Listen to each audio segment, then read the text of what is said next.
있습니다. 자, 김경호 변호사님은 이제 이 그날 현장에 지휘관들 중에 해병 포 7대대장 변호를 직접 맡고 계세요. 네. 예, 그 관련해서 이제 최근에 이제 그 이 사건의 어떤 진상이랄까 또는 보이지 않는 어떤 그런 스토리를 알 수 있는 그런 어떤 녹음 파일을 하나 공개하시고 녹취록도 공개하시고 그랬는데 그거 의미 좀 설명해 주실래요?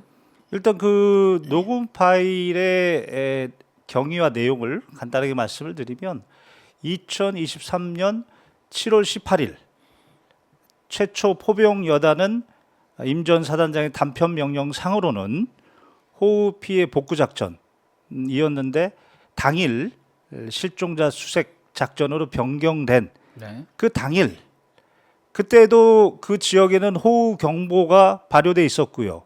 그날도 비가 엄청나게 왔었습니다. 네. 바로 그 15시경입니다. 그때 비가 너무 많이 오고 있어서 포병 7대 대장이 작전 지속이 불가능한 상황이다. 그리고 육군은 이미 철수를 했다.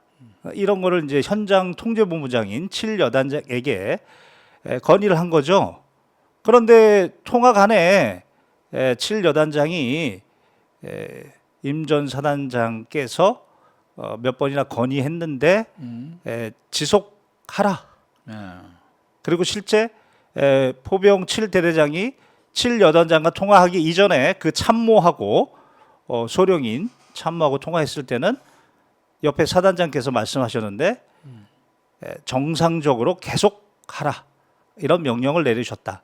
뭐 그런 의미가 있고 이것은 바로 지금 임 전 사단장께서는 자신은 명령을 내리지 않았다 이렇게 주장하고 있지만 이 녹취 파일 객관적인 증거 바로 명령을 내렸다는 결정적 반증이 되겠죠. 네. 자, 그동안에 임성근 사단장은 계속 전 사단장이죠. 계속 자기는 책임이 없다. 자기는 지시한 바 없다. 명령한 바 없다. 이런 식으로 변명을 해왔어요. 근데 사실 이것도 앞뒤도 안 맞는데 왜냐하면 사건 당시에 보면 그때 초기에 해병대 수사단장이 수사 결과를 사령관한테 보고한 날 7월 28일인가로 제가 알고 있는데 그리고 바로 그때 1사단장이 짐을 쌀 준비를 했다고요. 사의를 표명하고 그죠? 그때는 그러면 자기도 어느 정도 그 책임을 인정한다는 그런 의사 표시였는데 그게 이제 나중에 완전 이제 뒤집히죠. 장관이 뭐 뒤집고 하는 바람에. 자, 근데 지금 어쨌든 지금은 계속 강변을 하고 있어요. 자기는 뭐 지시한 바가 없다. 근데 우리 이번에 김 변호사님께서 그런 부분이 그 주장이 헛소리라 엉터리라는 거를 말하자면 밝히신 거예요. 일단 녹취는 매우 객관적인 증거이죠. 그러니까 재판에서도 사람의 그렇고요. 주장은 거짓을 말할 수 있지만 기록은 거짓을 얘기할 수가 없죠. 그렇죠. 네. 그러면 자, 지시한 바가 없다. 근데 그 얘기가 있었어요. 본인은 이제 이런 내용이 공개되고 나서도 그 명령이 아니고 그 내 의견이었다. 이렇게 또 얘기를 하는 걸 제가 봤어요. 이 부분은 어떻게 봐야 될까요? 이 부분을 조금 이렇게 설명을 드려볼게요. 네. 명령을 내리지 않았다 이 부분에 대한 반론을 정확하게 이해하려면 먼저 임 전 사단장 명의의 단편 명령이 존재한다는 것부터 좀 알아야 될 필요가 있습니다. 그 부분은 제가 4월 22일 날 경북청 수사를 받을 때 수사관이 그 단편 명령을 제시하면서 포병 7대대장에게 질문했을 때 그 존재를 처음 알았습니다. 그 제목에는 분명히 단편 명령 23-19호 호우 피해 복구 작전 투입 실시 투입만 해야 됩니다. 작전에 대한 명령 권한이 없기 때문에 그날 7월 17일 10시부로 이미 54단장에게 전환이 됐기 때문에 투입만 지시해야 됩니다. 자기의 병력 중에 규모를 얼마, 그리고 이동 수단은 무엇으로, 시간은 언제, 장소는 어디로 투입 지시를 해야 됩니다. 그러나 당시 수사관이 보여줬던 그 문건에서 예하부대 과업 명령이라고 하면서 실제 그 내용을 봤더니 이신속 기동부대 중에 72대대, 32대대, 수색대대, 특수수색대는 2대의 IBS 고무보트인 것 같습니다. 지원하에 수색자 실종자 수색 작전 네. 이렇게 명시돼 있었고요. 포병 여단은 단지 호우 피해 복구 작전이라고 돼 있었습니다. 여기서 중요한 것은 바로 이 자체 구체적인 작전에 대한 자기 부하에 대한 명령을 내려서는 안 되죠. 그런 권한이 없다는 거죠. 첫 번째. 그리고 포병의 경우에는 자신의 명의로 내린 단편 명령 상으로도 삽 들고 마대 들고 호우 피해 복구 작전 그걸 실시하라고 해야 되는데 현장에 도착한 전후로 해서 실종자 수색 작전으로 그에 필요한 안전 장구에 대한 전혀 조치 없이 명령을 변경을 합니다. 그게 바로 일사단장이 했다는 거죠. 그렇죠. 그것이 카톡에 네. 부하들의 카톡에 그날 7월 18일 새벽녘에 사단장 강조 사항이라고 나오는 거죠. 네, 자 지금 이 부분이 상당히 중요한 것 같아요. 지금 이 모든 지금 이 사건이 어떻게 보면 단순할 수 있는 사건이 이렇게까지 지금 국민적인 관심사로 커진 데는 이 해병 1사단장 임성근 사단장을 구하기 어떤 이유에서인지는 모르지만 지금 모든 게 그쪽 글로 귀결이 되고 있는데 자 이 출발점부터 보면 지금 말씀하신 대로 임성근 사단장이 깊숙이 개입을 했어요. 자 그 전에는 원래 이게 합참 명령에 의해서 육군 54단장이 현장 그 작전권을 갖고 있는 거죠. 그렇죠. 그런데 해병 사단장이 지금 어떻게 보면 임의로 끼어드는 거네요. 그렇죠. 명령 위반이죠. 이거부터가 벌써 명령 위반이에요. 직권 남용이죠. 직권 남용이고. 네. 자 그렇게 또 지시해놓고 그것도 지금은 또 부인을 하고 있고. 네. 그러면 또 그 부분도 이렇게 볼 수 있을 것 같아요. 자 그러면 사단장 정도는 투스타 장군이 영관급 장교한테 뭔가를 말했어. 이게 의견이라고 말했어.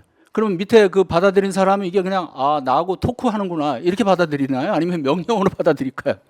일단은 임 전 사단장 명의에 네. 근거도 없는 근거도 없고 필요성도 없는 단편 명령이라는 것이 예하부대에 하달이 됐고 그것도 7월 17일 10시부로 작전 통제권이 전환됐음에도 불구하고 그날 21시 55분에 예하부대에 자신의 명의로 단편 명령을 하달을 했고 그러니까 여기가 비극의 출발점이네요. 그렇죠. 그 시간대가. 그렇죠. 그리고 카톡상으로는 사단장 지시로 전 부대원들이 공유하고 있는데 네. 사단장이 나는 의견이었다. 대한민국 국민 중에서 이걸 단지 의견으로 그러니까요. 자 이분이 그 전해 2022년도죠. 그 포항 또 그때도 큰 수해가 났을 때 포항에서 그런 성공적인 그 복구 작전으로 대통령한테 크게 칭찬을 받고 이랬던 어떤 그 경험이 있는 분이에요. 자 우리가 그걸 좀 참고를 해야 될 것 같고 자 어쨌든 지금 자기한테 작전권이 없음에도 자 심지어 이제 그런 또 궁금한 점도 있잖아요. 아니 왜 자 실종자 처음에 수해복구 지원 사업이잖아요. 지원 작전인데 자 거기까지 정상적으로 볼 수도 있죠. 군에서 그런 일을 많이 해왔으니까. 근데 실종자 수색 작업으로 갑자기 바꾸면서 거기하고는 영 어울릴 것 같지도 않은 포병대대를 거기다 투입을 했어요. 이건 어떻게 봐야 됩니까? 해병대에는 네. 지금 말씀하신 포항에서의 그 훌륭한 작전 포항에는 본래 재난을 전담으로 하는 그런 부대가 있습니다. 네. 그게 바로 신속 2기동 부대 7여단입니다. 그쪽에서는 이런 경험도 풍부하게 있고요. 관련된 장구, 안전 장비도 있죠. 포병은 전혀 재난에 대한 경험이 없습니다. 관련된 장구도 없었고요. 실제 이 사건 그 본부 중대 포병 7대대 본부 중대에서 발생했을 때 네. 로프 3개가 필요한데 로프 2개만 지원이 되고 바로 로프가 지원되지 않은 이 중대에서 사고가 발생한 겁니다. 그러니까 가장 기본적인 장구도 갖춰지지 않은 상태에서 그나마 로프라도 있었으면 아마 그런 사망 사고를 좀 막을 수도 있었을까요? 그러면? 소방 관련 전문 그 수색하시는 분들 항상 물에 들어가실 때 예. 로프를 들고 누군가가 이게 실족했을 때 그 로프로 안전 조치를 한다. 그렇게 들었습니다. 그래서 이 로프는 필수적인 것으로 알고 있습니다. 그 거기다가 유사시 어떤 그 몸을 꼼짝달싹 못하게 하는 장화 그런 것도 지금 착용한 상태잖아요. 이 사람들이 도대체가 안전 의식이 있었던 거예요? 최소한의 기본적인 병사들을 죽이려고 작정을 한 거 아닙니까 이거? 그 부분에 대해서 조금 생각해 볼 만한 장면이 있습니다. 예. 바로 임 전 사단장이 현장을 2번 방문했습니다. 예. 바로 이 포병 여단의 호흡 피해 복구 작전에서 실종자 수색 작전으로 명령을 변경한 그날 오전에 바로 포병 3대대 구중대에 아침부터 사단장이 왔습니다. 그때 7여단장이 그 구중대장을 불렀습니다. 사단장이 도착했다는 사실을 알리려고요. 그래서 구중대장이 부랴부랴 브리핑을 준비하고 있었습니다. 그랬더니 사단장이 브리핑을 받다가 그만두고 빨리 현장에 들어가라. 이렇게 질책을 받았습니다. 이에 대해서 당시 구중대장이 박정훈 수사단장 그 수사 조사 당시에 했던 진술이 현장 확인 목적으로 병력들을 대기하고 있었고 안전 위해 요소를 파악하던 중이었는데 네. 사단장이 왜 빨리 작업 지시하지 않고 병력들을 대기시키는 거냐 이렇게 질책했다는 이 장면 바로 그러면서 이 구중대장이 하는 말이 당시 벌방 1길에 언론이 있어서 그 점들이 조금 의심스러웠다 이런 진술을 합니다. 자, 이거는 기록상에 다 남아 있는 진술에 다 있습니다. 예. 또 관련된 뭐 카톡 같은 것도 있나요? 관련된 카톡은 그때 그 구중대장이 네. 그 이렇게 질책을 받고 포병 3대 대장한테 보고를 합니다. 이 부분에 대해서 포병 3대 대장이 격려를 하면서 그 부분을 충분히 너의 취지, 병력들을 대기시켰던 취지에 대해서 충분히 이해한다.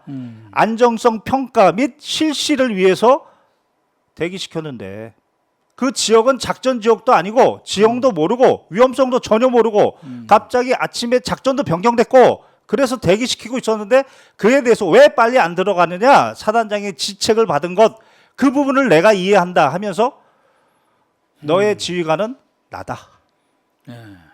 포병 3대 대장이 구중대장에게 그 카톡 내용이 있습니다.